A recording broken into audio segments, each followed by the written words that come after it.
નમસ્કાર દર્શક મિત્રો, એસડી ન્યૂઝ ગુજરાતી ચેનલ પર આપનું સ્વાગત છે અને હું આપની સાથે વૈશાલી પોબારુ કરીશું નજર આજના સમાચાર પર।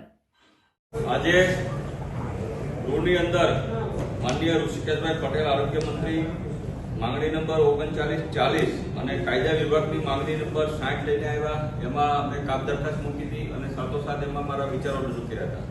તમે જોયું છે ગુજરાતની અંદર આરોગ્યની જે સ્થિતિ છે એ ખૂબ જ કથળતી જાય છે।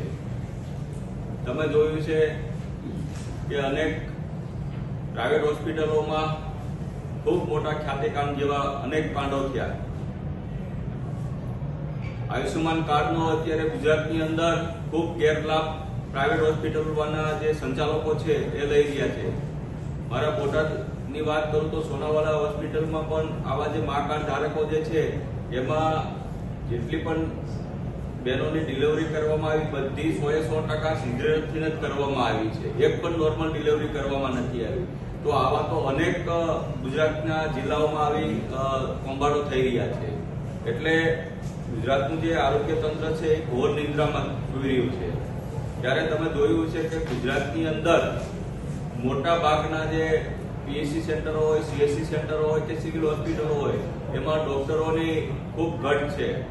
જે આરોગ્યના કર્મચારીઓ જે છે એ ગાંધીનગરમાં સતત 9 દિવસથી હડતાલ ઉપર ઉતરી ગયા છે। એટલે કે ગુજરાતનું આરોગ્ય તંત્ર સાવ નિષ્ફળ નીવડ્યું હોય એવું લાગી રહ્યું છે। તમે જોયું છે કે ભાઈ એક બાજુ સાંસદોને 24% પગાર વધારો કરવામાં આવે છે, એને મોંઘવારી નડે છે, તો 9 દિવસથી ગુજરાતના આરોગ્યના કર્મચારીઓ જે છે પોતાના હક અધિકાર માટે આંદોલન કરી રહ્યા છે, એના પગાર વધારવા માટે આંદોલન કરી રહ્યા છે, કાયમી ભરતી કરવા માટે આંદોલન કરી રહ્યા છે, તો એની રજૂઆત સરકાર એની સાંભળી નથી રહી। એનો પગાર વધારા કરવાની કોઈ વાત કરવામાં નથી આવી। તમે આરોગ્ય વિભાગમાં તમે જોયું છે કે મોટા ભાગની ક્લાસ 3 અને ક્લાસ 4 ની જે જગ્યા છે એ આઉટસોર્સિંગના કર્મચારીઓ દ્વારા જે ભરવામાં આવી છે, એટલે આઉટસોર્સિંગ થી ભરતી કરવામાં આવે છે, એટલે કે એનું સીધું શોષણ થાય છે।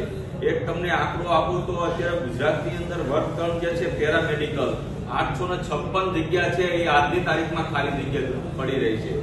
તમે જોયું છે કે વર્ગ 1 ની 1146 જગ્યા એવી છે કે આજની તારીખમાં એ જે ભરવામાં નથી આવી।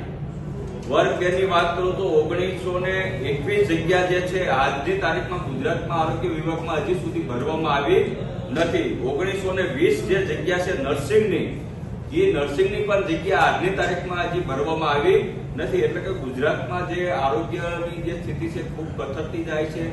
લોકોની સુખાકારીમાં જે વધારો કરવાની જગ્યાએ ખરેખર લોકોની સુખાકારીમાં વધારો થતો નથી અને ડોક્ટરોની ઘટના કારણે લોકોને આરોગ્ય સુવિધા મળવાનો ખૂબ અભાવ જોવા મળી રહી છે।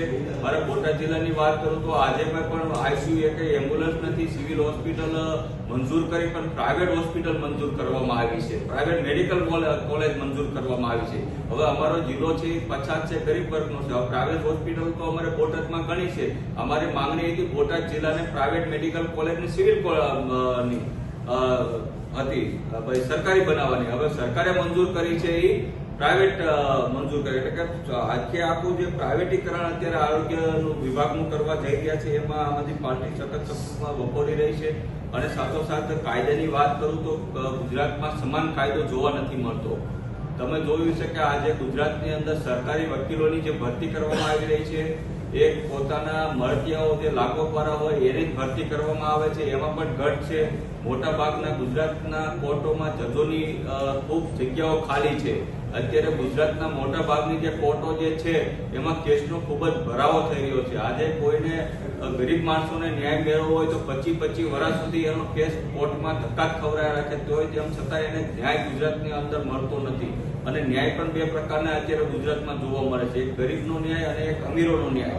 તમે જોયું છે કે ભાઈ જ્યારે મોરબીની દુર્ઘટના બની હતી ત્યારે એના જે માલિક છે એની ધરપકડ કરવામાં આવી હતી, પણ માત્ર ને માત્ર 60 દિવસની અંદર આજે બહાર કરી રહ્યા છે।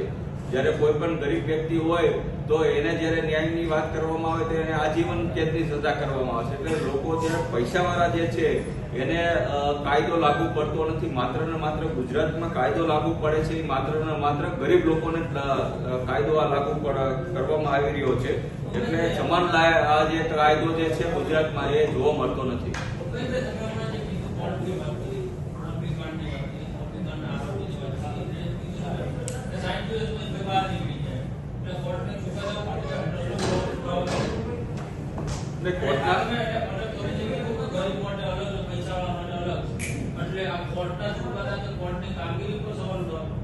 ક્યાંક ને ક્યાંક જે આપણા સરકારી પીપીઓ હોય, આ જે આખો જે કેસ લડતો હોય સરકાર તરફથી, એ આપણે સરકાર દ્વારા જે નિમાયેલા વકીલો હોય, પીપી જેને સ્પેશિયલ પીપી કહેવામાં આવે છે, એના ક્યાંક ને ક્યાંક પોતાના ઓછું નોલેજના કારણે અથવા તો પોતાને ક્યાંક આરોપીઓ સાથે સાંઠગાંઠના કારણે આવા આરોપીઓ છૂટતા હોય છે. એટલે ચોક્કસપણે ગુજરાતની અંદર મેં તમને કીધું એમ કે ન્યાયનો જે સમય કાયદો સમાન હોવો જોઈએ, કે ગુજરાતમાં ક્યાંય જોવા નથી મળતો. પૈસાવાળા માટે અલગ કાયદો હોય છે, ગરીબો માટે અલગ કાયદો હોય છે.